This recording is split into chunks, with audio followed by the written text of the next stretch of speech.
merci d'être présent aujourd'hui pour ce webinaire donc dédié à l'intelligence artificielle appliquée au marketing automation. Donc aujourd'hui, on va commencer par se présenter, on dira un mot de l'ordre du jour. Donc je suis Alexis, je suis cofondateur d'AfterData, et donc nous sommes spécialisés dans les solutions d'intelligence artificielle et de machine learning. Et pour ma part, Daniel Lalique, donc business manager depuis 4 ans chez Actito, pour la filiale Actito France, donc depuis l'ouverture de la filiale française du groupe Actito. Donc Actito, on verra, spécialisé dans le marketing automation. Donc un petit mot sur l'ordre du jour. On va vous faire un bref rappel sur ce qu'est le marketing automation et comment ça fonctionne. On précisera ensuite ce qu'on entend derrière intelligence artificielle, sujet très à la mode en ce moment, mais parfois un peu galvaudé, sur lequel il est bon de remettre quelques réalités opérationnelles. On passera un petit peu de temps sur des applications concrètes, c'est vraiment l'objectif de ce webinaire, pouvoir vous montrer comment ça peut être mis en musique simplement au sein de vos organisations. Et ensuite, on fera un focus sur le couple marketing automation et intelligence artificielle. Et ensuite, quelques préconisations sur des modes de démarche agile afin de mettre en place.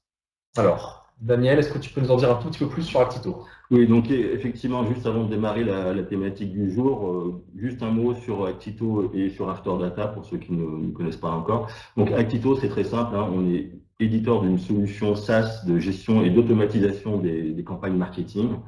C'est une solution aujourd'hui qui est déployée dans plus de 40 pays, 250 références dans tout type de secteur d'activité. Nous sommes présents en France, Belgique, Pays-Bas et au Canada.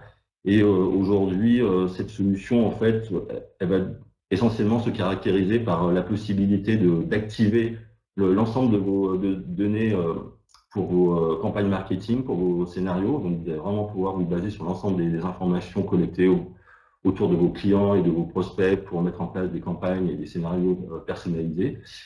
Et c'est une solution qui est très orientée marketeur, orientée métier, et donc a l'avantage d'être très accessible, facile d'utilisation et de pouvoir vraiment être utilisé en interne notamment par des équipes réduites dans le domaine du marketing.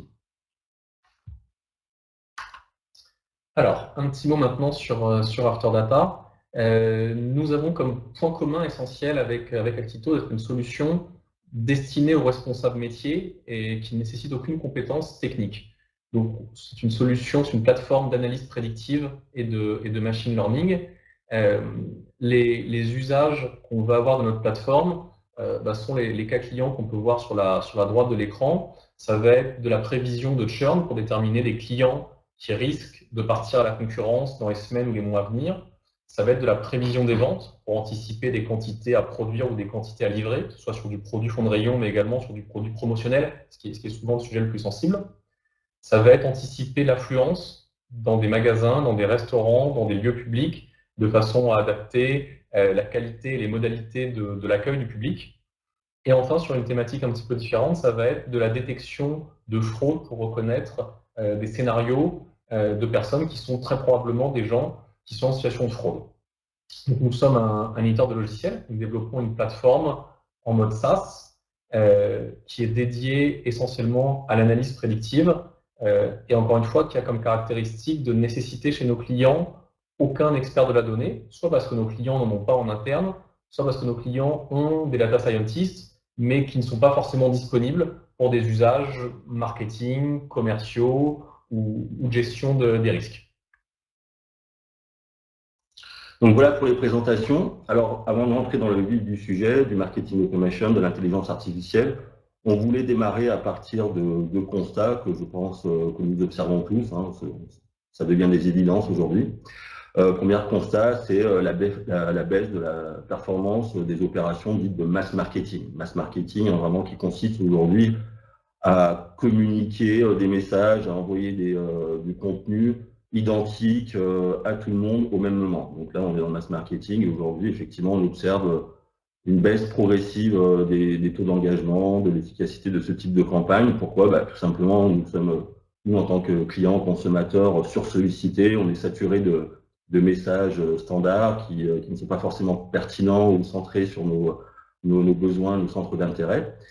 Sans compter qu'aujourd'hui, sur Canal Email, qui est quand même un des canaux les plus utilisés en matière de gestion de campagne, les fournisseurs d'accès à Internet par lesquels transitent l'ensemble des messages durcissent de plus en plus leurs règles de filtrage, ce qui, par manque de réaction de vos clients ou par rapport à des plaintes clients, eh bien, oriente de plus en plus vos messages, enfin les messages des annonceurs dans les boîtes aux lettres de type spam, ce qui rend vos messages de moins en moins visibles par votre audience, par vos consommateurs.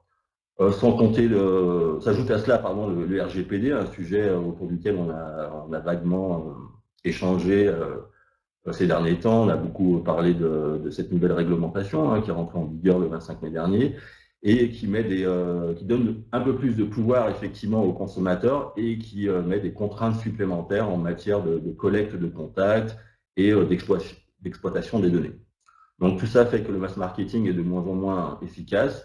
Et si aujourd'hui on veut absolument continuer à développer, à conserver et à entretenir son audience, il faut absolument mettre en place des stratégies de marketing centrées sur le client, centrées sur ses besoins et centrées sur des communications individualisées, personnalisées, avec la prise en compte du timing, si on veut pouvoir augmenter ses chances de capter l'attention de son audience, de développer de la relation, du lien, de l'attachement, et puis développer et maintenir les taux d'engagement et de conversion. Deuxième constat, c'est le défi du parcours client. Alors effectivement, ça c'est une évidence aujourd'hui, on a affaire à des consommateurs qui sont de plus en plus digitalisés avec la montée du web, de la mobilité, des clients de plus en plus multicanaux, donc ils vont commencer leur phase de recherche sur le web et finir leur achat en magasin ou vice-versa, des clients hyper connectés. Donc tout ça produit énormément de possibilités d'interaction, de données digitales, qu'on va pouvoir exploiter par ailleurs, on verra, mais produit surtout des parcours clients infinis, donc avec beaucoup de possibilités, et des parcours clients jalonnés d'interactions qui sont souvent imprévisibles. Donc, il est de plus en plus difficile aujourd'hui de gérer ses parcours clients, de gérer sa relation client de manière linéaire, avec des programmes tracés à l'avance. Et la solution va être justement le marketing automation, c'est là qu'entre en jeu ce type de dispositif. Donc, le marketing automation, finalement, c'est quoi? C'est simplement un ensemble de méthodes, d'outils, de dispositifs qui, une fois mis en place, vont vous permettre finalement d'exploiter tous les moments clés, tous les événements, tous les déclencheurs comportementaux que l'on va pouvoir capter tout au long du parcours client et du cycle de vie client. Et donc, la captation de toutes ces interactions et l'exploitation de toutes ces étapes doivent vous permettre normalement d'interagir avec votre audience, avec vos clients, avec le bon message, sur le bon canal, au bon moment, et en toute logique vous permettre vraiment d'augmenter et d'améliorer vos taux d'engagement, de fidélisation, de conversion, mais finalement de créer du lien avec vos clients, avec, on le voit de plus en plus, du contenu à la fois relationnel pour créer de l'attachement et du contenu commercial centré vraiment sur les besoins et les centres d'intérêt de vos clients. Donc tout ça va pouvoir être mis en musique et bien simplement à l'aide de la donnée client. Données clients qu'on va pouvoir capter au travers de différents touchpoints, de différents dispositifs. Ça va être de la donnée déclarative, de la donnée transactionnelle, de la donnée digitale. On disait tout à l'heure, le digital, le web, la mobilité produit énormément d'interactions et de données. Ça va être de la donnée contextuelle, géolocalisation, météo, etc. Enfin, l'ensemble de ces données doivent nous permettre de créer, de construire tous les composants des scénarios qui vont être mis en place afin de gérer vos parcours clients. Donc, c'est les composants du marketing automation. On a essayé de les résumer ici. Ça va être dans un premier temps les déclencheurs. Donc, qu'est-ce qui va déclencher l'exécution d'un message ou l'activation d'un scénario?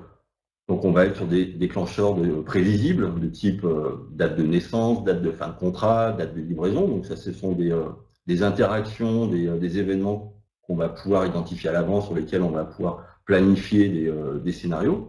Et on va avoir affaire à des déclencheurs imprévisibles, ils sont de plus en plus nombreux, essentiellement liés aux interactions digitales de type visite web, panier abandonné, etc. Donc tout ça constitue autant point d'entrée de vos scénarios. Ensuite, la cible. La cible, ça va être les différents segments auprès desquels on va pousser des communications pour un événement donné. Et cette cible, ces segments vont être basés sur des conditions d'éligibilité. Par exemple, c'est quels sont tous les critères qui doivent être réunis pour qu'une personne soit éligible à telle ou telle branche d'un scénario.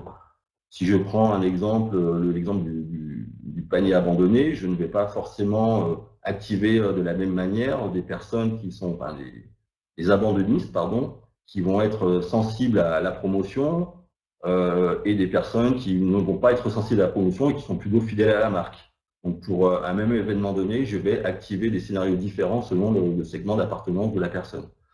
Et puis, je vais aussi activer des communications, des actions marketing qui vont être différentes en fonction du potentiel de chiffre d'affaires de mon audience et de mes abandonnistes, paniers abandonnés par exemple. Ensuite, troisième composant, les canaux d'activation qui vont vraiment, donc on va être sur l'email, le téléphone, le SMS, le push mobile, les réseaux sociaux, etc. Et donc le choix du canal va vraiment dépendre, un, de l'événement, deux, de la valeur de l'offre. Je ne vais pas m'adresser, enfin, je ne vais pas actionner les mêmes canaux selon le type de produit que je veux mettre en avant. Si on est dans la vente d'abonnements téléphoniques, je vais plutôt utiliser le téléphone. Si on est dans la vente de prêt-à-porter, je vais me contenter du canal email, etc. Et une donnée qui va être importante, c'est également la préférence du client en termes de canal. Donc ça, il va falloir pouvoir l'identifier en amont afin d'utiliser le bon canal en fonction des bonnes personnes. Ensuite, le contenu, qui doit bien entendu être personnalisé selon l'objectif du scénario. Donc, dans le cas d'un scénario de panier abandonné, je vais essentiellement me concentrer sur le contenu du panier ou des recommandations associées.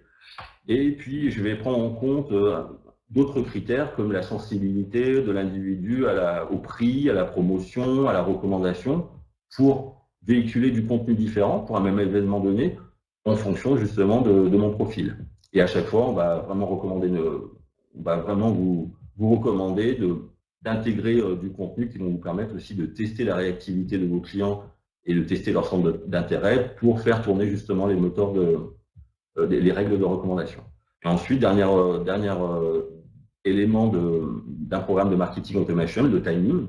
Le timing, c'est en fait le temps qui va s'écouler entre l'événement déclencheur et l'action qui va être exécutée et qui va dépendre notamment, par exemple, du profil comportemental de votre client. Est-ce qu'il est un acheteur impulsif ou raisonné? S'il est impulsif, je vais tâcher d'exécuter l'envoi du message dès la réception du panier abandonné. S'il est raisonné, je vais lui donner un délai de réflexion. Bref, voilà ici les différents composants qui peuvent être mis en musique dans un scénario de gestion du parcours client. Et on voit ici, pour un même événement donné, une même typologie d'interaction que je souhaite exploiter, je vais m'adresser différemment selon la cible, selon le segment de l'individu. Donc au final, on va avoir des parcours clients pour des segments, pour des personas, pour des corps. Et donc, l'objectif va être d'identifier en fait l'ensemble de ces segments, de ces personas autour desquels je vais activer des scénarios adaptés à chaque profil d'individu pour des événements, des étapes données dans le cadre d'une relation client. Donc aujourd'hui, pour être très clair, et ça va être la transition vers l'intelligence artificielle, il y a deux façons de segmenter ces groupes d'individus, de segmenter ces clients. Première approche très répandue, enfin qui se répand de plus en plus, c'est la segmentation analytique ou manuelle, finalement, qui va être réalisée à partir de l'expérience métier propre du marketeur et par rapport à avec des outils qui sont facilement accessibles. Par exemple, dans une solution comme Actito, on met à disposition des outils de ciblage et de segmentation qui vont permettre au marketeur d'aller définir lui-même l'ensemble des critères et des conditions qui doivent être réunis pour qu'une personne, qu'un consommateur, qu'un client rentre dans telle ou telle catégorie, dans tel ou tel segment. Et en général, c'est la mise en place de ces critères, de ces règles de segmentation vont s'appuyer sur des signaux observables, des signaux forts, par exemple un achat, un panier abandonné, là très clairement c'est quelque chose que je peux facilement capter et remonter dans mon système d'information. Et tout ça va constituer ce qu'on appelle des smart data, des données agrégées qui vont être facilement exploitables et directement dans la solution de marketing automation. Donc ça, c'est une première approche qu'on peut très facilement mettre en place dans des outils orienté utilisateur type Actito. Et s'ajoute à ça aujourd'hui donc une approche plutôt scientifique qui va aider le marketeur et qui va l'accompagner dans une analyse plus fine et plus prédictive de ces segments. Alexis? Alors, on parle ici de démarches d'intelligence artificielle. Concrètement, on va utiliser des algorithmes mathématiques qui vont analyser des situations passées. Donc, on va travailler sur un très gros volume de données, sur du big data, de façon à analyser l'ensemble des événements passés, que ce soit des achats, des clients qui sont partis à la concurrence, des clients qui ont suivi un parcours de consommation, et on va chercher à détecter des signaux faibles qui vont être détectés par l'algorithme et qui va trouver des points communs qui ne sont pas perceptibles, à l'œil humain, mais qui va trouver des points communs pour identifier des personnes qui ont eu un comportement donné. Encore une fois, par exemple, identifier des personnes qui risquent de partir à la concurrence. Et du coup, on va être capable de générer des données enrichies, c'est-à-dire qu'on va apporter une nouvelle information à vos données qui va être un qualificatif pour chaque client en indiquant son futur comportement avec une probabilité et avec éventuellement des données sur de la prescription, c'est-à-dire des données sur les actions qu'on va pouvoir mettre en place pour essayer d'aller à l'encontre du futur, typiquement un client qui risquerait de partir à la concurrence. On va non seulement essayer d'identifier ce risque pour le connaître à l'avance, mais également prescrire les actions qui semblent le plus opportunes en fonction du type de client, de façon à corriger et essayer de fidéliser notre client. Alors, la data science, de façon générale, répond toujours à trois objectifs. Expliquer. Expliquer, c'est analyser des données. J'ai par exemple l'ensemble de l'historique d'achat de mes clients et je veux essayer de comprendre pourquoi telle catégorie de clients achète plutôt tel produit, telle gamme, pourquoi est-ce qu'au bout d'un certain temps, ces besoins évoluent vers d'autres typologies de produits, et peut-être pourquoi est-ce qu'à un moment, tout d'un coup, ils n'achètent pas une gamme de produits, donc on va deviner qu'ils l'achètent ailleurs. Donc on va essayer de comprendre des situations complexes de comportement de façon à les analyser et être capable d'être plus efficace. Le deuxième objectif est la prévision. Je vais vouloir définir ce qui va se passer dans le futur parce que j'ai observé un grand nombre de clients dans le passé. Je vais être capable, sur des nouveaux clients, d'anticiper leur futur comportement et du coup de prescrire des actions, c'est-à-dire d'essayer d'avoir des démarches qui vont conduire à de l'upselling sur un client pour le faire passer du segment A au segment B, essayer d'avoir une action pour le fidéliser plus longtemps, ou essayer d'avoir une action pour l'orienter vers une gamme de produits que je considère comme plus stratégique. Alors, concrètement, comment ça se passe? On part toujours de données brutes, qui sont les données que vous possédez dans vos systèmes d'information, et toutes les entreprises aujourd'hui regorgent de données, pas toujours directement exploitables, pas toujours faciles à utiliser, mais pour l'immense majorité d'entre vous, vous avez énormément de données. Notre métier, ça va être de préparer ces données, c'est-à-dire de les collecter, de les regrouper et d'avoir un travail mathématique pour qu'elles soient exploitables directement avec les bons indicateurs. Par exemple, depuis combien de la durée depuis laquelle une personne est cliente, par exemple sa fréquence d'achat. Donc on va avoir ici des calculs qui vont permettre de préparer la donnée et qui vont nous permettre d'aboutir à des données restructurées, c'est-à-dire des données directement exploitables qu'on va pouvoir présenter à un algorithme. On va souvent utiliser des réseaux de neurones pour la phase d'apprentissage, mais pas uniquement, il y a différentes méthodologies mathématiques. On va présenter ces données et le résultat de cet apprentissage va être derrière la mise en place d'un algorithme qui, au fil de l'eau, va fournir des prévisions directement exploitables. Des prévisions exploitables, c'est quoi? C'est des clients avec un pourcentage de risque de départ à la concurrence, avec un pourcentage d'appétence pour une gamme de produits. Et ce sont des choses qu'on va pouvoir exploiter ici, dans une console de prévision métier, qui vont être disponibles sous un format de données qui ressemble à des données de CRM, c'est-à-dire qui sont des données directement exploitables par un responsable marketing ou un responsable commercial. Pour mettre en place ce traitement, on va travailler sur 4 étapes et se poser 4 questions. On va avoir une phase de collecte de l'information et on va échanger avec un responsable métier qui connaît ces données pour comprendre ce qui s'est passé. Un client a souscrit à une offre, par exemple. Une fois qu'on a compris ça et qu'on a les données qui correspondent à cette souscription, l'identité du client, le produit qu'il a retenu, éventuellement son parcours, sa navigation sur le site web, on va faire un diagnostic et on va se poser la question de savoir pourquoi c'est arrivé. On va derrière faire travailler notre réseau de neurones de façon à anticiper la prédiction. Et parce qu'on a compris ce qui s'était passé, on va être capable d'anticiper sur l'avenir et d'aboutir à une décision qui va être quelle est l'action idéale, sachant qu'on va être toujours sur un outil d'aide à la décision. Donc la finalité du traitement va être une proposition à un responsable métier qui va lui bénéficier d'informations enrichies et derrière va faire un choix de l'utilisation qu'il va en faire dans sa solution. Ces données, évidemment, on va directement les retrouver dans Actito de façon à pouvoir s'en servir pour faire une segmentation et pour préparer un scénario de campagne. Oui, on a ici, on a essayé de schématiser justement l'intégration et le traitement de la data à partir des points de collecte. Donc, on va pouvoir récupérer toutes les données métiers de vos outils CRM, de vos ERP, de vos back-office web, etc.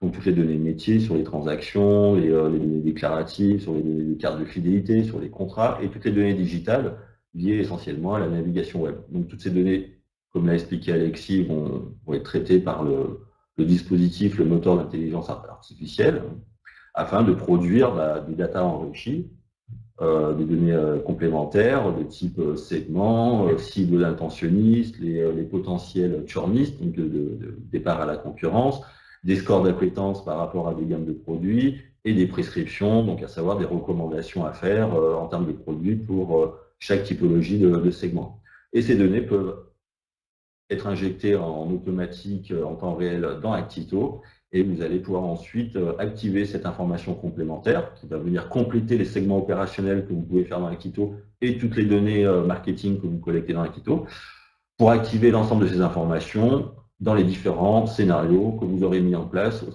autour des composants qu'on a décrits tout à l'heure. Et par ailleurs, Actito est amené également à capter de la donnée complémentaire, de la donnée digitale, comportementale, autour des messages qui sont envoyés, email, SMS, etc. Et ces données de comportement vont à leur tour venir alimenter le moteur d'intelligence artificielle pour être pris en compte dans la production des scores et des segments.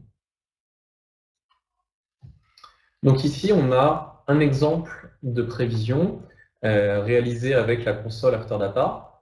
Et ici, on voit dans le cadre 2 colonnes sur lesquelles le résultat du traitement, ça va être pour chaque client une prévision de risque de départ à la concurrence sur les 6 prochains mois. Et à côté, une deuxième information extrêmement importante qui est le potentiel de chiffre d'affaires. On va voir ensuite que ces 2 informations vont permettre de réaliser une campagne de marketing automation qui va être ciblée et qui va permettre de se concentrer sur l'objectif prioritaire. Alors Daniel, comment on met ça en musique? Alors, je crois que tu as juste une slide avant. Pardon, qui est écrit. Tu as raison. Un point important des outils de prévision et qui est assez rare, c'est la capacité de l'outil à expliquer l'origine de la prévision. Concrètement, pourquoi est-ce que ce client risque à 78% de partir à la concurrence? Il est absolument indispensable pour que l'outil soit réellement utilisé par les métiers, d'être capable de l'expliquer et qu'un utilisateur puisse à tout moment comprendre l'origine de la prévision. Ici, on voit que les différents facteurs qui ont été pris en compte sont prioritairement le nombre de réclamations, sont la fréquence des réclamations, la consommation et la nature des relations qu'on a récupérées depuis le CRM. C'est quelque chose d'absolument essentiel sur la prévision en général, parce que c'est ce qui fait qu'on n'est pas dans un outil boîte noire, mais qu'on est dans un outil qui réellement est compréhensible par les métiers et dans lequel on va pouvoir avoir confiance et qu'on va pouvoir diffuser massivement. Donc maintenant, Daniel, tu vas pouvoir nous dire comment c'est mis en musique. Eh bien, très simplement, alors on a ici une copie d'écran de la solution Actito et d'un des nombreux modules de la solution, qui est le module de mise en place des scénarios.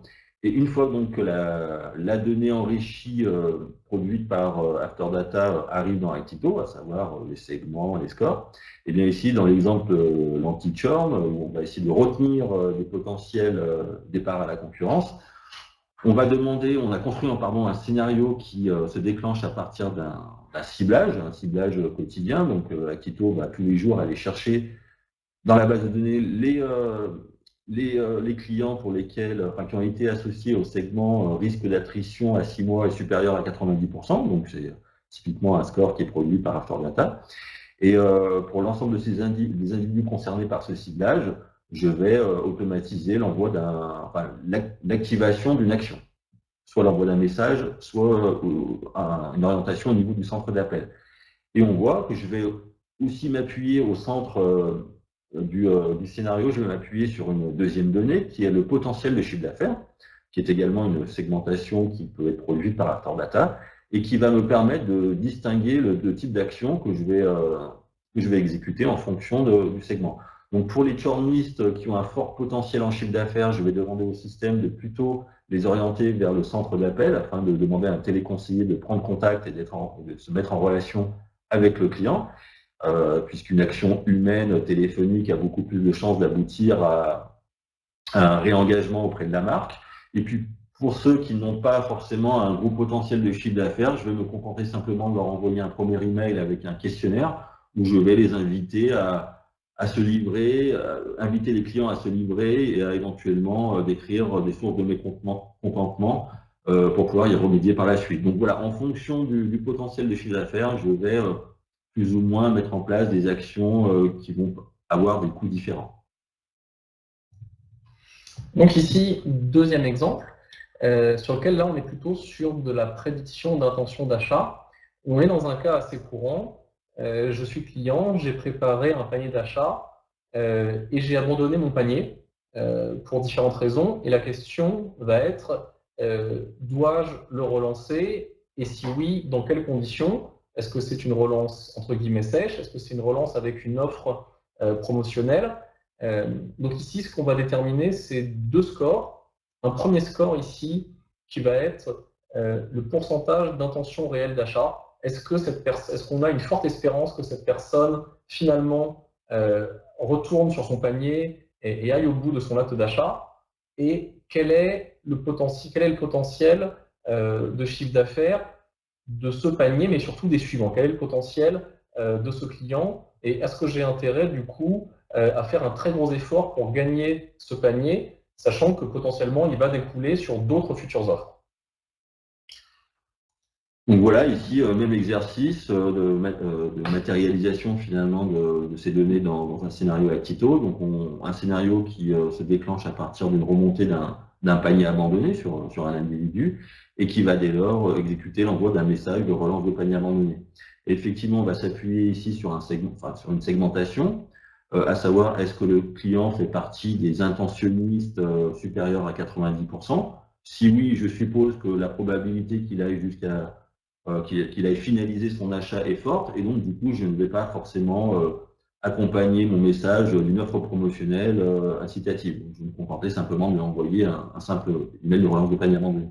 Et puis pour les autres individus qui ont une plus faible probabilité de concrétisation, de conversion, je vais pour le coup leur envoyer un contenu une relance de panier abandonné, mais assorti d'une offre promotionnelle, d'un bon d'achat, d'une réduction, pour essayer de les stimuler davantage et les accompagner dans leur processus d'achat. Ce qu'on ne voit pas ici, c'est le critère potentiel de chiffre d'affaires, mais effectivement, j'aurais pu rajouter un deuxième bloc de segmentation afin de décliner et de créer jusqu'à 4 branches d'exécution de mon scénario pour prendre en compte ce couple probabilité d'achat et potentiel de chiffre d'affaires. On peut vraiment, dans les scénarios Actito, cumuler, empiler les conditions d'éligibilité, les conditions d'exécution pour réaliser des scénarios multi-branches et multi-étapes. Alors, On a fait ici, avec un de nos clients, une analyse comparée d'une démarche qu'on a qualifiée d'empirique, qui est la démarche classique sur laquelle le marketeur crée ses segments à la main en fonction de son expérience, et puis une démarche sur laquelle on est dirigé par des scores d'intelligence artificielle. Sans rentrer trop dans le détail, l'idée est qu'on a une base de 10 000 paniers abandonnés. D'un côté, sur la démarche empirique, on va adresser tous les paniers abandonnés avec une offre promotionnelle de 5%. De l'autre côté, avec une démarche IA, on va se concentrer uniquement sur une cible limitée, qui est la cible des clients dont on pense qu'il y a un fort risque qu'ils ne reprennent pas leur panier et qui ont un potentiel de croissance important. Donc, au lieu d'adresser notre campagne à 10 000 personnes, on va l'adresser à 3 000 personnes. Par contre, avec une intensité d'offre plus importante, on va être sur une offre de moins 10% versus moins 5% sur mon offre globale. Le résultat est que dans la démarche empirique, je suis à un chiffre d'affaires réalisé total de 100 000 euros et un résultat de 95 000, quand on enlève le coût de la campagne. Sur une démarche assistée par l'IA, je suis à 131 000 euros de chiffre d'affaires avec une campagne un tout petit peu plus chère, mais qui a été mieux ciblée. Et du coup, j'arrive à un résultat sur lequel je suis à 123 500. Donc ici, je suis à 30% de gain versus une démarche classique. Quand on fait des études comme ça, on constate généralement qu'on est sur un gain qui va de plus 25 à plus 40% selon l'activité, selon la typologie des produits. Ce qui amortit largement l'investissement de départ. D'accord.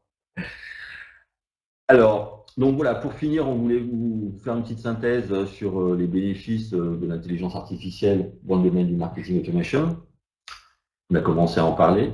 Je te laisse. Donc, d'une part, anticiper, on comprend bien que le fait de connaître à l'avance des comportements va être un avantage décisif pour les actions marketing qu'on va avoir.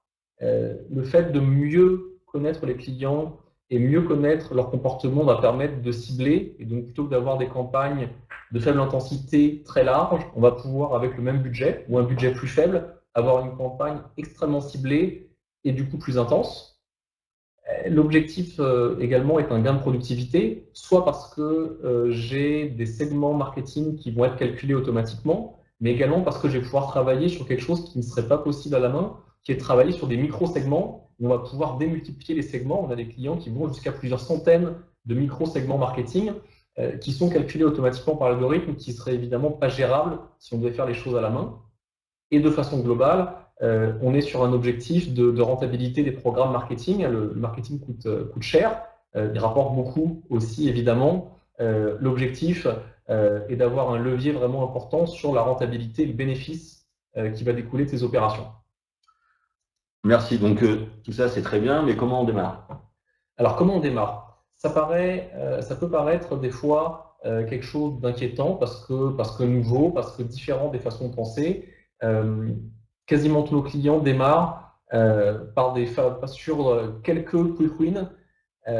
Il faut identifier quelques éléments sur lesquels on va pouvoir avoir un ROI rapide parce qu'on a une problématique de churn, une problématique d'upselling sur des produits qui ne se fait pas suffisamment.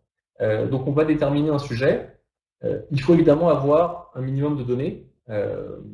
C'est pas quelque chose de fondamental dans le sens où nous, on va être capable de générer également de la donnée, de collecter de la donnée, mais il faut avoir un socle de base de données avec 1 à 2 ans d'historique, selon l'activité et selon la fréquence d'achat. Et parce qu'on l'a pas assez précisé tout à l'heure, mais tout ça repose sur l'analyse du passé, des comportements qui ont précédé un acte d'achat ou un acte de départ à la concurrence. Et c'est cette analyse du passé qui va permettre de prédire l'avenir. Donc, pour le coup, il faut un minimum de données. Tout à fait. La façon dont on va déterminer qu'un client, par exemple, part à la concurrence va être le fait d'analyser tous les clients qui sont partis à la concurrence au cours de la dernière année ou des 2 dernières années. Et le fait d'avoir analysé ces comportements passés vont permettre d'anticiper les comportements des futurs clients. Donc, il faut un petit peu d'historique. On est sur des phases de mise en œuvre pour des phases d'expérimentation assez courtes. On est sur de l'ordre d'une durée totale de 4 semaines entre le début et la fin, et sur des budgets qui sont assez limités parce qu'en fait c'est assez simple de récupérer les données, de les traiter, de paramétrer un premier réseau de neurones et derrière d'avoir une évaluation du niveau de précision de ce qu'on va prédire, de la qualité de la prévision et surtout du ROI, du ROI du projet.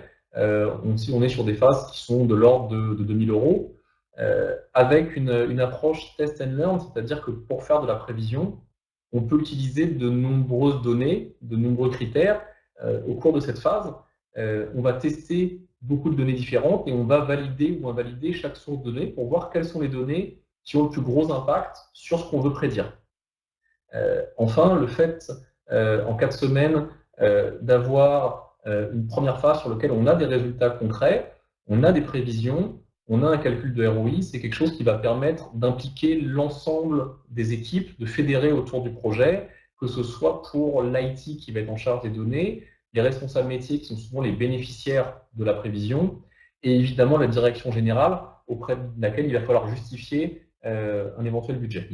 D'où l'importance du quick win, c'est vraiment identifier des cas d'usage qui vont permettre de produire des résultats dans des cycles très courts pour expliquer à la direction générale, qui est souvent impliquée et qui a validé ce type d'investissement au départ, expliquer et démontrer la valeur du projet. Donc, identifier des quick wins, on peut vous aider à identifier selon les secteurs d'activité, on les connaît, et en 4 semaines, on peut commencer à produire des premiers résultats et pour maintenir l'adhésion autour du projet.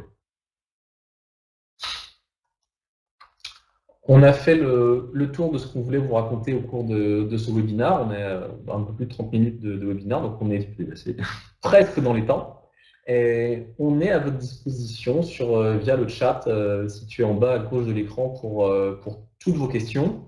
Vous avez également la possibilité d'évaluer le webinaire. N'hésitez pas à nous faire des retours, ça nous permet de progresser à chaque fois, donc c'est toujours intéressant pour nous. Et on attend vos questions. Vous avez encore quelques minutes. Vous avez également à l'écran nos coordonnées et surtout n'hésitez pas à nous envoyer un email, à nous appeler pour toute question autour d'Actito et d'Afterdata et voir avec vous de quelle manière on pourrait, en matière d'intelligence artificielle, comment pourrait Afterdata vous aider à mettre le pied dans la porte. Et comment Actito peut vous aider sur la mise en œuvre de vos politiques de marketing automation. Alors, est-ce qu'il y a des questions? Merci.